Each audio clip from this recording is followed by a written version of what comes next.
All right, flutter spoon. You're going to hear a lot of similarities. I like it. Again, we're imitating shad.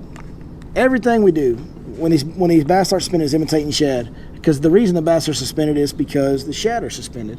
John, I know you've been throwing the flutter spoon on suspended bass some here lately, and I have too. Talk to me about what you're doing on these suspended bass on the flutter spoon, how you fish it, and how you address, if you can, piggyback off this and talk about how you use these different scenarios. All right, so I'm going to do this. If I see these here, those are fish that I will actually try to catch. 1 and 2. But on that spoon, you cannot catch these. Yeah. The only reason is because I can't sit here and do this. I can't do it. I've tried it. I cannot fish slow, as you know. No. I just can't fish slow.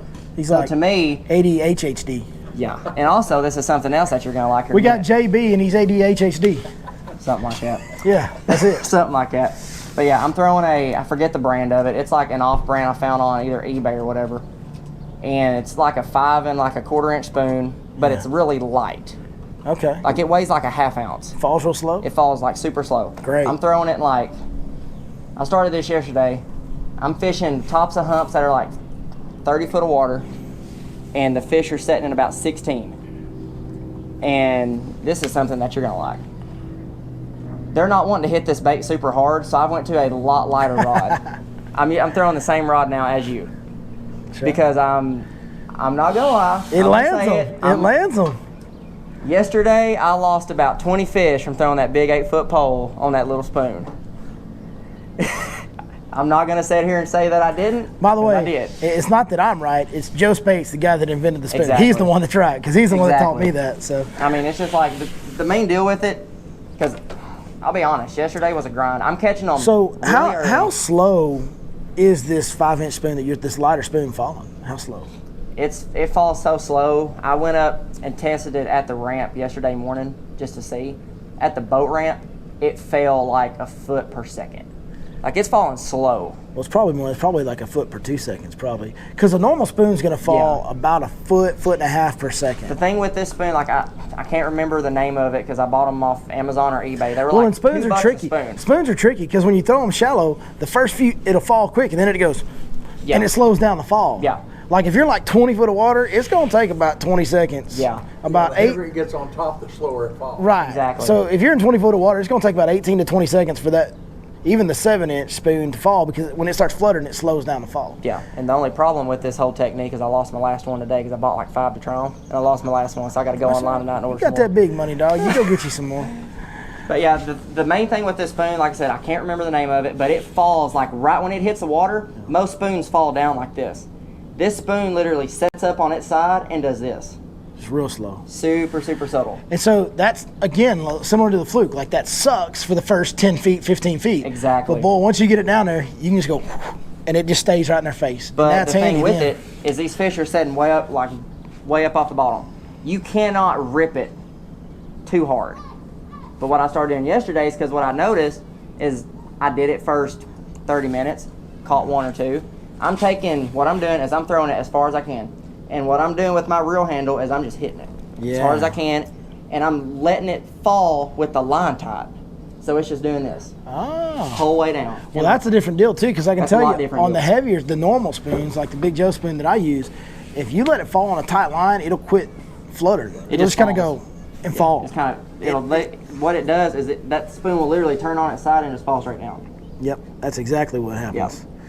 Yeah, when you get it tight. Now, I haven't been using that lighter spoon. I've been, I'm probably a little hard-headed about it. It's Lake Fork. The spoon that started it all was invented here, so I'm going to use that spoon. And I've just got so much confidence. I have thrown other spoons over the years, but I've got so much confidence in that Joe Spates spoon that I just keep throwing it. And they sell those right in the tackle store. He closed his storefront down and kind of semi-retired, but he still makes the spoons, and they sell them right there in the store at Lake Fork Marina. But yeah, that's interesting you talk about reeling it, because the hotter it gets, the more I do this with a spoon. Yeah. And a lot of times, and also the higher these fish suspend, the more I do this. Yep. So earlier in the year when we catch fish on a flutter spoon, or even later in the year in the fall, we're catching fish that are kind of relating to the bottom on a spoon. And basically we're letting that spoon fall all the way to the bottom because that's where the fish are, and then we're stroking it up or hopping it up because all we're doing is trying to get that fish on the bottom to react to that spoon. Yep. And we don't really want to take it way far away. We want to make him react and have it fall right back in his face, and that's how we get him to bite. Exactly. But when those fish are suspended, it's different. So what I'll do is I'll throw the spoon out there and I'll actually count my spoon down, and I want that spoon to get about 3 to 5 feet below the school, okay? If that makes sense. So I want it to get a few feet below the school, and then as soon as it does, click. And then I'll strip some, like I'll just click it and let it fall on a loose bail, or strip a little line and throw it at it, you know what I mean? I'll just lift my rod, strip line, and throw the slack out, and then watch my deal fall. Watch my deal fall. And so I'm actually taking that spoon, letting it get below the school, reeling it so that, there you go.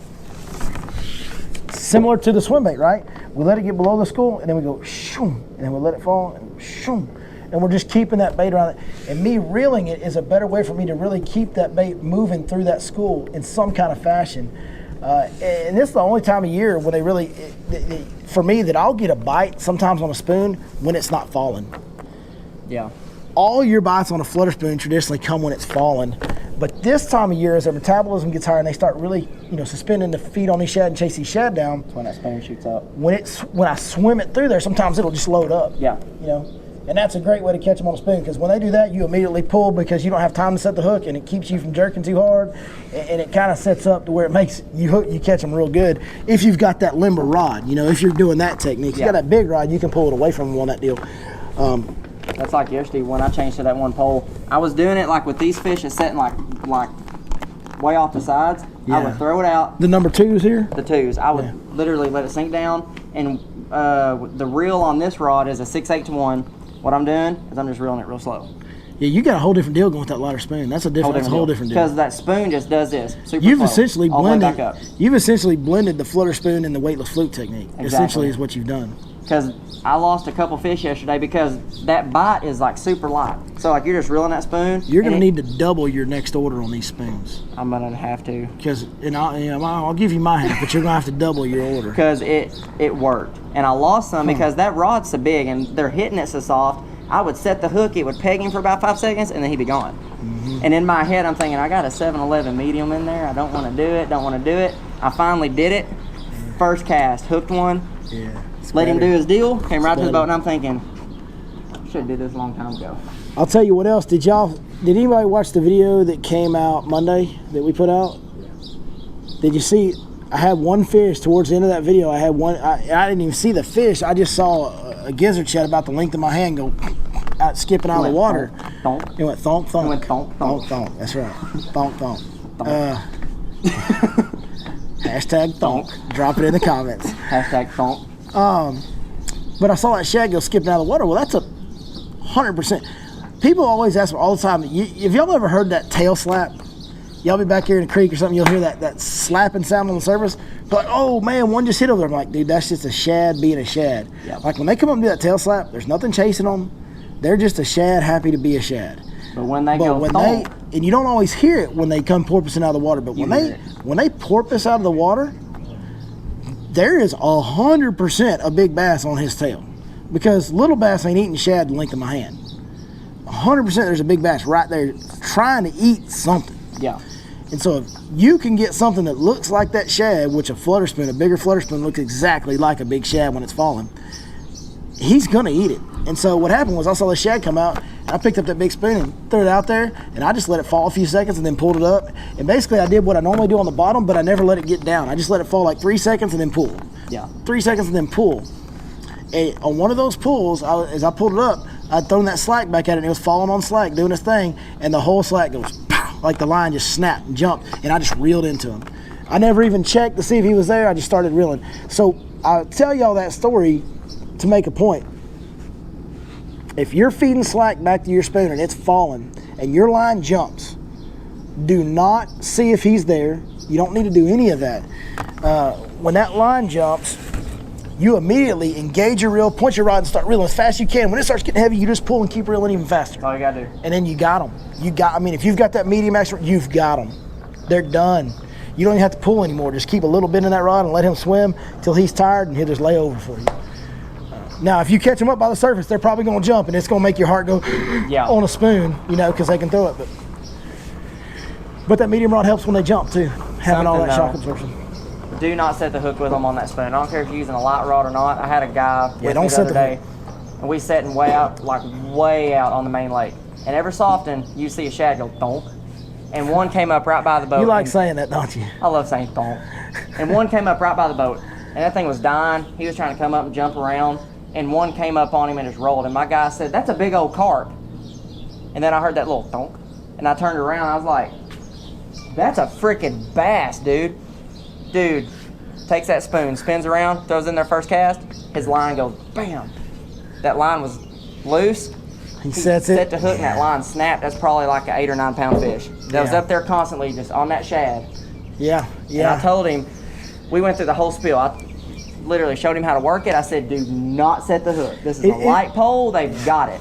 And he seen that fish come up right when it hit the water. That fish rolled on that spoon, and he set the hook. And when it did it, I'm not gonna say what he said while we're on camera, but he goes, "I shouldn't have set the hook." And I just looked at him. I went, "We need to sell all of our stuff right now. Let's go home. We're done. Let's just go home. We're done." It can make you feel that way, and that is very, you know, the deal is, and we see it, you know, we get all different people in our boat from all different experience levels. Man, it's hard not to set the hook when you get a bite, even when you don't feel it, but you see your line jump really hard.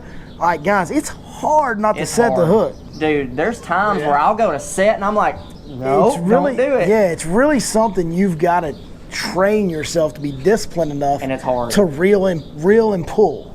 And that's the best way I can describe it. It's just, you know, you got your rod up here and you're watching your slack fall, and boom, boy. The first thing you do is you point your rod down, start reeling as fast as you can, and then when that starts getting weight, you just pull. And, man, you've got them. Like if you do that, you catch all of them. Like I'm talking like reel it. Don't do this. Like take your reel and burn it fast as you can. And then when it starts to get heavy, just pull. Just turn that rod to bend, turn to bend, put the bend in that rod. And then once you do that, you can stop reeling. If he's pulling, just let him go. And if he's pulling, stop reeling. And if he's pulling hard, kind of feed that rod back to him a little bit. Just as long as you keep that little bit of bend in that rod, you got him. If he jumps, pull hard. If you got one that refuses to stay down and he jumps, pull and reel fast as you can. When they jump, the key to it's really hard. You're not gonna land 100% of jumping fish on a float spoon. You're gonna lose some on a float spoon when they jump. I don't care what you do. There's so much weight attached to that treble hook. It's a lot of leverage. But the best thing you can do to increase your odds of keeping that fish hooked up on a jump, and that one I caught up by the surface, he jumped twice. The best thing you can do, you never want to horse those fish on a spoon unless they're coming anyway. Yeah. So if they're coming to the top to jump anyway, you better start reeling and pulling. Yeah. Because you have to keep so much bend in the rod that it absorbs all that jumping and head shaking he's about to do. And you know, your line's in the water and he jumps and your line pops out of the water. That's more slack that it creates. Y'all, you know what I'm talking about? That's what makes that spoon your jump. line's down in the water and then the fish jumps and your line's still in the water, but as he jumps, the line pops out of the water. Yeah. Well, that's slack created in your line. So you have to have as much bend, and if you're fishing that medium action rod, dude, you can bend that thing over, like have it pointing this way and it's pointing that way. Like you can, and if you've got that much bend in there, a lot of times that will withstand that jump. And then as soon as he starts pulling down, feed back to him. And just the reason you feed back to him is the only reason you feed back to him and you want him to go, you want to go with it when he pulls, is because you don't want him to jump. Yeah.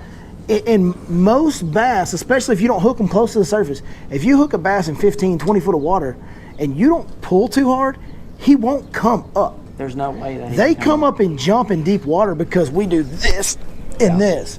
That's why they come up. Like when we're fishing a jig, they always come up and jump because we go wham, Yep. You know? So if you don't pull too hard, he's going to stay down. And that's what you want with that spoon. You want him to stay down there and let him pull and let him swim and let him have his runs and then eventually he'll just quit making runs and you just start slowly reeling him up, keeping that bend in your rod. And if he makes another run, let him go.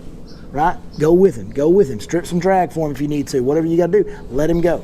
Then he'll quit again, and then you just reel him up. And eventually it'll get to, maybe 2 or 3 extra runs after the initial runs. They're down. He'll just start coming to the surface and he won't ever pull again and he'll just come up and go. Yep. She's exhausted. She's done. And you got her, man. So there's no chance of her flopping off because she ain't even gonna flop. So. Well, it's like the main thing with them is this is something that I started doing the other day. I had a 5-pounder yesterday. I set the hook on him and I was cranking. He's running and he started coming up. And I had told my guys, I said, if they jump, get that rod high and start reeling as fast as you can. What this does is that makes that line right on that bait run the same line, and it gets that bait tight where if he jumps, that spoon doesn't do this. If he jumps, that spoon stays in that one spot. And I had a 5 yesterday literally jump 4 foot out of the lake. Like he came up straight up and jumped. Y'all were pulling him up too. And he was running, doing his thing, and he came up and jumped, and I said like this right here, and I got my rod high. Main thing is get that line that's bowed out of the water. And I just cranked him as fast as I could. I pulled him while he was jumping in the air probably 4 foot. Yeah, because you were pulling and he was jumping, right? That happens. Because I was pulling and he jumped, and but the fish never came off. And that fish was barely. But that was the deal. You pulled hard enough to where you got enough bend in that rod. Exactly. And you pulled hard enough to where that bend of that rod never came out, so he could never. That's the only time though that I'm gonna get that rod up like that. But that's just because when they jump, you want to keep that line as tight with that bait, and you want it to go literally right to the spoon. Because if you keep the line tight, that spoon can't move.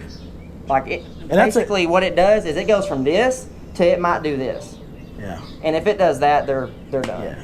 Yeah. Like they're hooked. It's interesting you said that, and that's really like that makes perfect sense. Yeah. That makes perfect sense, and I go the other direction. Yeah. But I'm trying to accomplish the same thing. I'm trying to keep my line from having that slack pop out on the surface. And so what I actually do on that spoon is when I see them start coming to the top, okay, I actually go down and stick the. So if I'm here, okay, and I reel into that fish, and he's over here, and the edge of my boat's right here, I'm gonna point the rod as much this way as I can and point it down. Like as far into the water. I'm going to get the tip of my rod bent as much as possible. So the fish is over here. So I'm going to pull my rod all the way over here so my rod tip's bending way back over. So I got all the bend I need. I'm going to start reeling fast as I can, and I'm going to point my rod down in the water. I'm going to reach down. I mean, I might get on my knees sometimes. I'm going to get that rod tip as far down in the water as I can. And what that does is that keeps that line under the water, so it's still a straight angle. I don't get that. My rod's up here, the fish is up here, and then the slack pops out of the water.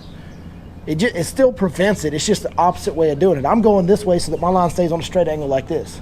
John's going this way and catching up to the angle before it gets to the top. But that's only if, now, don't do it every time. That's something that pretty much that I didn't say. Don't just hook a fish and just try to make him come up and just do that. You only do that when you're trying to let them go down and they just keep coming up. Exactly. Like if you see that line start climbing, you better get after it. Because I did the same thing as Billy. I had my hands down in the water, like the reel down in the water, and he was coming up. I went, well, here he comes, and I just got that rod high, and I picked and watch, and because your line, like as he's coming up, you got all that extra line, and that line just bows. Yeah. So I had to reel up that extra line, and as soon like that line came up out of the water, and right when it did, there he was. He jumped. Yeah, it's important on that deal to have a 7-to-1 gear ratio reel for me. I'm throwing a 7, 5, and 8 to 1. Yeah. But like I said, just don't set the hook on him, and just like don't do that first off. But if you have a fish, that's all he's wanting to do is jump. That's only the last resort when that line starts climbing anyway. Yeah, that's right. Man, that's really good. You know, this stuff we're talking about, it's really, I'm glad we're talking about. I think this is, you know, really good stuff because we're talking about like the super fine details of how to actually land the fish. Exactly. Know? And this is stuff that this is what I've tried to do for like 3.5 years now on this YouTube channel. Is I've tried to get to the details that you just don't hear. Because nobody wants to share it. You just don't hear these other details. And I don't know if it's because they don't want to share it or they just don't think about all these things. But I really enjoy these seminar discussions, these long-form discussions, because we get into some of these things and you just don't hear people talking about that stuff. And that's the difference in landing that over in tomorrow's tournament and losing that over in tomorrow's tournament. Like, that's the difference in winning and not getting a check. Ask Chris Zaldane. We always go back to Zaldane. Well, anytime we talk about flutter spoon, it's like the most glaring example. It's the perfect thing to use, but I feel bad when we talk about it. It's the most glaring example of losing fish that I don't know that I've ever seen anybody lose more winning fish at once than that deal. Here's the deal. In the history of bass fishing. He did that last year in the last tournament they had. He was throwing the spoon on 60-pound braid. The same rod on braid, and I'm watching him. He kind of went the opposite. He's like, I'm just going to really get him to the boat. And I'm thinking the whole time that I'm watching, because he takes that spoon, he's ripping it. Because let's be honest, with a spoon that big, you get bit, and it's like, oh God. Yeah, that's right. And he's just cranking them up to the top, and I was literally sitting at the house, and Ashlyn knew exactly what I was watching. I didn't see that. I went, did you not learn your dadgum lesson the first time? And she goes, are you watching Zaldane? But he did learn his lesson, and so he tried to make an adjustment to get even more control and power. That's where his this mind time it worked. I think he only lost like one. He might not have even lost one, but he found what worked for him. That's the other thing that we talked about. It's really about what you feel better about. Exactly. That's like with that other big spoon. If you're comfortable, fish them two totally different ways. Yeah, if you're comfortable and you feel like you have control of the fish, whether it's going light and getting shock absorption or whether it's going heavy and manhandling them, if you feel like that gives you an advantage and gives you more control over landing that fish, exactly, and that's what you're comfortable doing, and that's how you're going to react, that's how your body's going to react, that's all that matters. Because you can do it both ways. You just have to be good at doing it both ways. I try to find the easiest way to do things because I have different people in my boat with different skill levels every day. So when I'm teaching these people how to do it, I want to teach them whatever is the easiest. You know what I'm saying? Like, I don't want to say, okay, well, you better have some serious hand speed and get to going. Yeah. Some people don't. Like, they don't. So they don't fish a lot. They may not have that hand speed on their reel. They may not have that hook setting ability. I get a lot of people I don't get so many anymore, but, I have had a lot of people over the years in my boat that, man, they can't set the hook very well. Yeah. They just can't. And you get them out there throwing an old big perm with a 7/0 hook or a big old 3/4 ounce jig, and it's like, this dude's losing every fish today because he can't set the hook. And when you're 20 foot deep, you're 70, 80 foot out, and you've got all that line out, and you go like this to set the hook on a 7/0, that fish is coming off. Yeah. He's coming off. Like, if you don't do all that, he's coming off. Like, people make fun of me on TV for that hook set sometimes. There's a reason I do that. Like, if y'all ever see me do this hook set right here, if y'all ever see me go. I'm just going to say, don't be behind him when he sets the hook. You hear a fast, and you're like, okay, I think my head's still there. Yeah, yeah. Like, sometimes like, that's when I've got a lot of line out on a big, heavy gauge hook. Remember what we said earlier? Look at the thickness of your hook. The thicker your hook is, the harder you need bigger rod, bigger line, and you better swing it as hard as you can. So if I've got that 7/0 hook shaky head out there, and I've got a ton of line out there, I got 50, 60 yards of line out there, man, I better swing that sucker, and I better cover as much ground as possible and move as much line as possible. So that's like I had some kids the other day. They was like 17 and 18. Super cool kids, laid back guys. And one kid, he set the hook like us. Yeah. The other one was that little. And he missed like 5 or 6 fish. And I told him, I said, dude, you need to rear back, reel down, and give it to him. My favorite saying, that the guy that was with us, he went, dude, you just got to give him the sauce. Give him the sauce. So now that's my deal. Like, I'm going to just give him the sauce. And ever since then, I just looked at him, he went, give him the sauce, dude. That's right. And that kid after that reared back, and the next fish he caught, I've never seen a 140-pound guy set the hook that hard. He got after it? He jumped when he set the hook, and I was like, yes, that's what I want you to do every time. It's funny. I've got a similar story the opposite direction because everything we do is opposite tonight. But everything. I had some guys in the boat this week that can fish. I mean, they fish a lot of tournaments out here. They win. They're good. They're good. And they're big fellas. Like 3 bills plus. They're big guys. Both taller than me, both broader than me, like they're big boys. That's a big old boy. And we were back there in the morning time fishing some grass. And this cat sets the hook on a little hollow belly, 5-inch hollow belly swim bait with a 5/0 hook. And he goes to, like, I hear his feet kind of pitter patter, and I went, because he's standing right here. Like, I'm right here, and this guy's standing right here. So he's fixing to swing this rod this way, and it's coming for me. So when I heard his feet shuffle, I went, and right as I looked back, he swung, and then he missed that fish. And I just turned my cheek in time, and I got it right here. I would have got it right in the eyeball. And it was early, and I didn't have my glasses on because it was early. Like, I would have got it in the eyeball if I didn't return my head, and it hit me right in the cheek. I was so glad. I go, dude, I'm so happy that hook didn't bury my face. Somehow it didn't. Just the bait hit me. You would have called me, John, come pop his hook. No, I wouldn't have. Bro, hold up, time out. Nobody's popping a hook out of my face.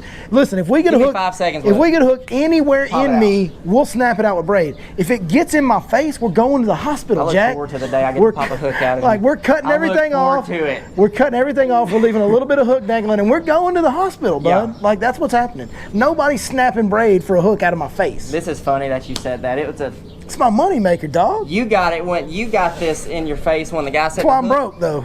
We was throwing a 3/4 ounce 6-inch hybrid jig. This guy wouldn't throw far, and I said, dude, we're setting like 60 foot off these fish. I want you to rear back and throw it. He says, okay. Did he hook you on the sling? He rears back. I took a jig to the dome. Right in the dome. As hard as he could. Had brutal. about that much line off, a 7.7 heavy, and he rears back as hard as he could.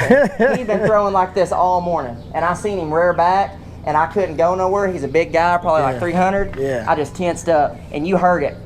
When it hit me, I just went to my knees. I don't want to say his name, but if he watches this, he's gonna know. Don't do it again. Yeah. The number one rule in a guide's boat is don't hook the guide. That's like the number 2 rule is don't hook your partner you brought with you. But there's a big gap of importance between 1 and 2. You know I'm not what I'm gonna lie saying? though. There was one guy that I took. His wife was throwing a big old freaking 6-cent C25.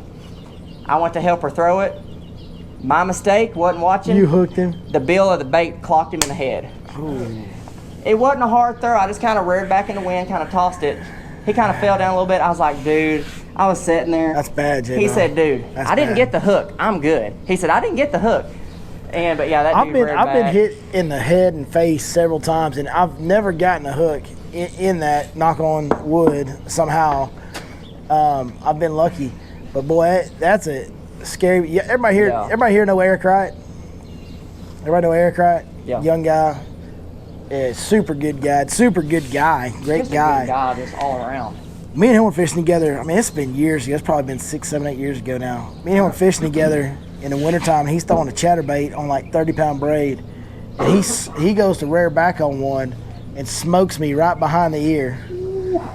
Hits me right behind the ear. Hits me like, and he's like, you know, on this motion, hits me so hard the chatterbait breaks off, flies like 15 feet out in the water, and he loses the chatterbait. Like, hit me so hard it snapped his 30-pound braid. Dude, I went to my knees and I was kind of like, whoa. That kind of like almost knocked me out because I got hit right here, you know. And I was like kind of had to gather myself for a second. He goes, you all right? I was like, yeah, I'm all right. I didn't get hooked. I'm good. He goes, this is what you get. You've been in my hip pocket all day. That sounds about like Eric in his one tone. We're both up there fishing, and we're both trying to make all these forecasts, and he's running the trolling motor, and I'm like right beside him, casting around him, kind of. Yeah, he got me on that one. I can hear Eric. That's what you get. You've been in my hip pocket all morning. Mm-hmm. He's a cool guy, though. He's a great guy. I love that guy. All right. Y'all have any questions? We're kind of rambling, telling stories now, but it's fun. That's how it goes. You go through seminars and tell I have a question about big perm. Yeah. This morning I was out and I grabbed a fish. I found some in about 18, 20 foot of water. Mm-hmm. And I went out a little further and threw back into them high. Mm-hmm. And rode back. And I caught 4 of them. Mm-hmm. But they were 3-4 pound fish. Yeah. My question is, on the bigger fish, because there was a couple times I'm pretty sure I got a bite, but I missed the fish. Okay. Because they were lighter bites. Okay. So what did you feel on these lighter bites? Like, what did it describe what you felt? Just a lighter tick? Yeah, but more of a tick. So when you're feeling a tick, are you reeling down and then seeing if they're moving with it before you swing? Yes. Okay, so on your 3-pounders, you feel a more violent tick, and then when you reel down, they're probably moving faster. And then on this one, you get a lighter tick, and then you reel down, and it's heavy, but it's not really moving real fast. Right. Is that what's going on? Yeah. 100% those are better fish. Okay. Yeah. Why you missed them? I don't know. I'm going to tell you the bite. Giving them too much time, I guess. No, you're not. No, you're not. They'll hold that bait. They will hold that bait. As long as you don't pull too hard on them before you swing, as long as you're just putting light pressure, they'll hold that bait. It's pretty rare for them to spit it back out. I'm going to tell you the bite today was funny. Everybody that I talked to, which it was only a few people, it was off. The bite was off. We had a bunch of swing and misses today. We didn't catch a lot of fish today, and we've been catching a lot of fish every day. Bite was a little weird. That may just be the case. Like, those fish just weren't biting. They weren't getting the whole thing. They weren't getting the hook, and you swing and you miss them. One thing I like to do when I swing and miss on big perm, my big straight tail worm, I like to pull it up and look for teeth marks. Because if you just see teeth marks down below the hook, you know exactly what happened. He just didn't eat the whole bait. But when you feel a lighter tick and a slower swim, that's usually the better fish. Right. Usually. Here's something that you can do with that. Take a little bitty, like a tiny little, I don't even know what they're called, like a little circle hook. It's not a circle hook. It's like a little bitty, like a size 2 hook.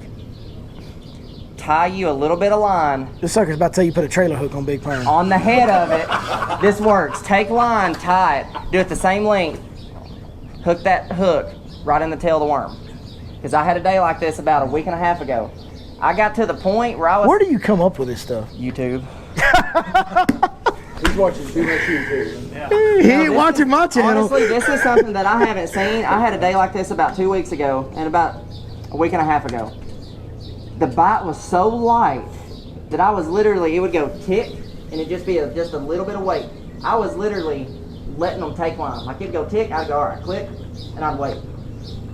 I'd reel down, make sure it's there, and then I'd set the hook, and then they'd be gone. We was missing fish after fish. I took a little bitty size 2 hook with like a 15-pound line. Like a drop shot hook? Exactly. Tied it to the eye and ran my line down. Don't do it like right on the tail of it. Do it about like halfway down.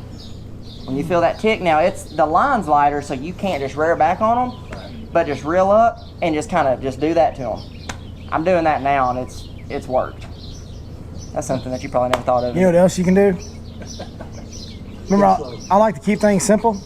Just take about 2 inches off the head of Big Perm and screw it back on there.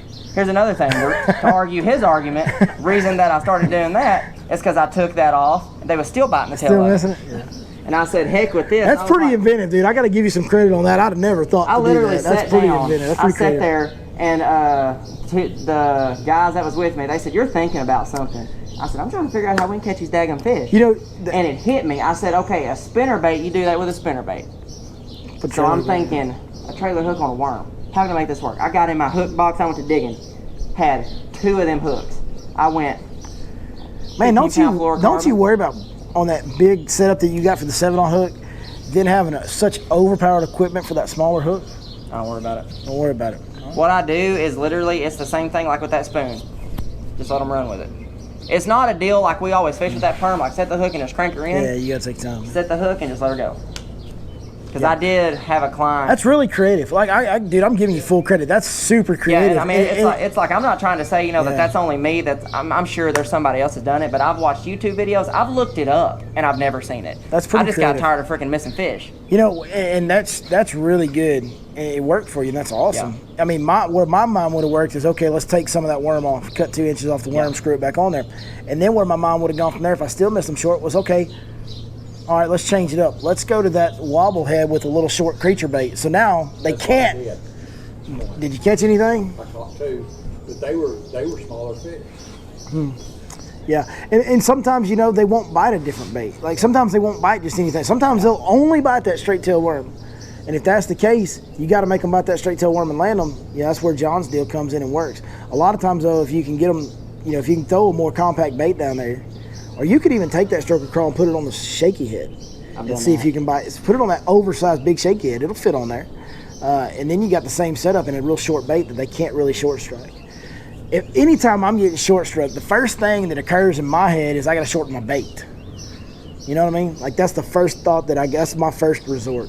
Like I started throwing the wobble head when you told me to tie it on last week. I told you to start throwing it. You said too. Throwing the exact same stroker crawl. This sucker, hold on, time out. This sucker is from Oklahoma, where the biffle head, wobble head is from. I don't like it. And he's like, man, I don't throw that thing very often. I said, hey, bud, you out here in summertime, you need to start throwing that. I didn't like it until now, but the crawl isn't working. I feel bad. I forgot the name of it. What are you throwing? They make the plastic prawn. Oh, you're throwing like a beaver style bait, the prawn, 6 prawn. Because it doesn't want to move quite as much. It's just a little bit more subtle. Y'all know, before we had all these 6-inch creature bait stuff, y'all know what bait we used to like to throw on there a lot was the smoking rooster. Just say it like it is. Call it what smoking rooster. Let's call it what you call it. Well, if you got a smoking hot rooster, he's probably molesting some chickens. So we started calling that the chicken molester rig. He told me about this like before this bite ever came up this year. He told me you got to have that title. I'm like, you got to have a chicken molester. I turned around. He was like, this is what it is. It's a wobble head with this blah blah blah. I was like, where'd chicken molester come from? Then about an hour story came up about from the deep dark depths of this thing of up what here. Goes on in your head. Yeah, the stuff we don't. It was one of those things that occurs back there with the rest of the stuff that we don't put on camera. I've about figured out what goes on in your head. There's that one meme that goes around that blum, dum, blum, dum, that's what goes on in your head. Probably so. We got any more questions about anything? Anything at all? All right, man. Hey, we appreciate you guys staying with us. It's been a long Friday evening here, man. Thank y'all so much. We appreciate Lake Fork Marina doing everything they do, from letting us host these. We're getting to host our tournament here. They're hooking us up with they're taking care of everything for us. we can't say enough kind words about Lake Fork Marina and what they do for us. So we really Awesome appreciate place them. and freaking awesome people. But most importantly, man, thank all of y'all. Thank all of y'all watching online. And hey, come back in 2 weeks. We got the tournament. Get some pre-fishing in. Come out here and catch them up with us. We'll have a good time, and we'll deliver a big check to an awesome organization that helps our servicemen and women. So we thank y'all. Appreciate y'all coming.